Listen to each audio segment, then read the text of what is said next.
इस खास शौक वाले जोड़े को हमेशा लगता था कि उनकी साधारण जिंदगी में कुछ कमी है, इसलिए उन्होंने जल्दी ही एक साहसी योजना बनाई। वे लॉकडाउन से पहले कुछ अलग अनुभव करने की सोच रहे थे। उस दिन एलन और मिया ने सब कुछ अच्छे से तैयार किया, अपने योजना के अंत की प्रतीक्षा कर रहे थे। फिर एक अप्रत्याशित मोड़ आया जब बाबरा ने अपनी छुपी हुई इच्छाओं के पीछे के असली मकसद को उजागर किया। एलन को लगा कि सब कुछ उसके नियंत्रण में है, जबकि निया हर नए अनुभव का आनंद ले रही थी। लेकिन बाबरा, जैसे छुपी हुई सांप, अपने असली मकसद के लिए तैयार थी। हालांकि उन्होंने कभी नहीं सोचा था कि यह इच्छा से शुरू हुआ खेल उन्हें एक अनजान अंत की ओर ले जाएगा।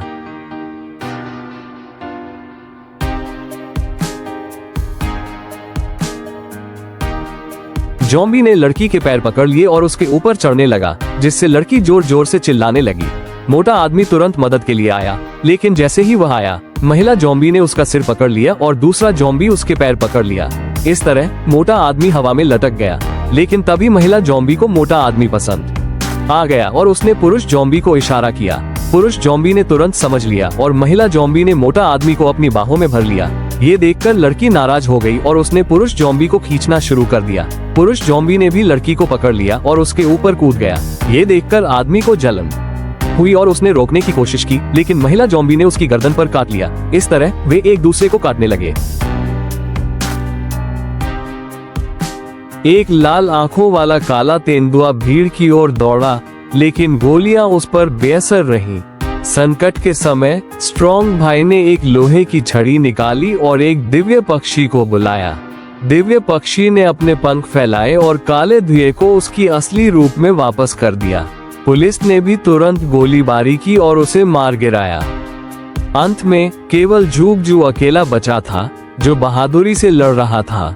उसने 80 मीटर लंबी तलवार से स्ट्रॉन्ग भाई पर हमला किया। दोनों के बीच लड़ाई छिड़ गई। जब स्ट्रॉन्ग भाई को थोड़ी बढ़त मिली, तो जूगजू ने अचानक स्ट्रॉन्ग भाई की बहन का रूप धारण कर लिया। जैसे ही स्ट्रॉन्ग भाई विचलित हुआ, जूगजू ने उसे लात मारकर दूर फेंक दिया। स्ट्रॉन्ग भाई ने देखा कि जूगजू ने एक शक्तिशाली कवच धारण कर लिया है, जिस पर साधारण हथियार बेअसर थे। उसने एक योजना बनाई और अपनी बंदूक से गोली चलाई, जिसमें उसने छोटे ली का खून लगाया था और जूगजू के शरीर को भेद दिया। छोटे ली ने मौका देखकर जल्दी से उस पर पुरानी शराब का एक घड़ा फेंक दिया और फिर जॉनी ने आग में और ईंधन डाल दिया। जैसे ही आग भड़क उठी, बदनाम जूगर भाई अपनी ही तलवार के नीचे मारे गए। संगठन से आपातकालीन संकेत मिलने के बाद सड़क पर छिपे सदस्य अपने काम छोड़कर एक गुप्त गुफा में इकट्ठा हो गए।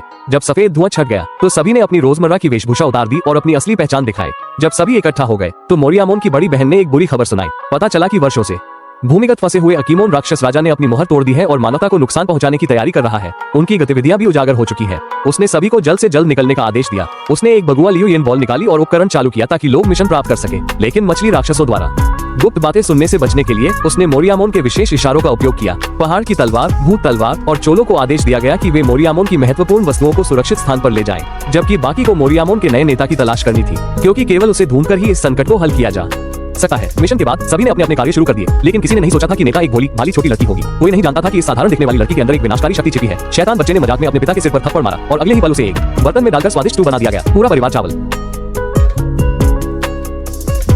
कटोरे लेकर खाने में व्यस्त हो गया।